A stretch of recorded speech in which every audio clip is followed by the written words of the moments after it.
போய் நெட்டையா இருக்காங்க, குட்டையா இருக்காங்க, கருப்பா இருக்காங்க, அப்படி புள்ளி இருக்கு, கன்னத்துல புள்ளி இருக்கு அப்படின்னு சொல்லி அவங்கள வேண்டாம்னு சொல்லாதீங்க ப்ளீஸ் ப்ளீஸ். ஏன்னா இந்த பெண்ணோட மனசு பாதிக்கும்.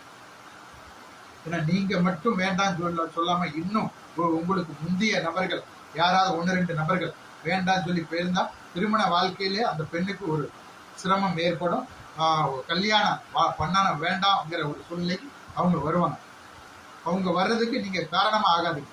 அதனால அங்க போய் பார்த்து நீங்க பிடிக்குன்னு சொல்ற விட ஒரு முறை நீங்க வீடியோ காலிங் பண்ணி இந்த பெண்ணை காட்டுங்க அப்படின்னு நீங்க அதே மாதிரி இந்த பையனையும் அவங்க பார்த்துக்கோங்க. பையனையும் பெண் வீட்டார் பார்த்துக்கோங்க, இந்த பெண்ணையும் ஆண் வீட்டார் பண்ணி பார்த்துக்கோங்க.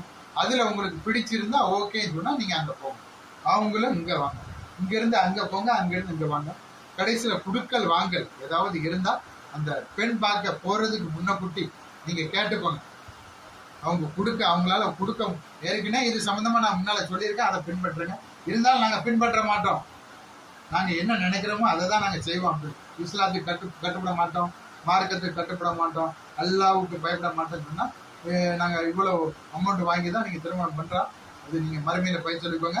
இருந்தாலும் குடுக்கல் வாங்கல் முன்கூட்டியே செல்பேசி மூலமா நீங்க கான்டாக்ட் பண்ணி பேசி அதுக்கு அவங்க சமைச்சாலோ நீங்க சமைச்சா மட்டும்தான் பெண்ணை பார்க்கறதுக்கும் ஆணை பார்க்கறதுக்கும் போங்க. மீண்டும் ஒரு வீடியோவில் சந்திப்போம்.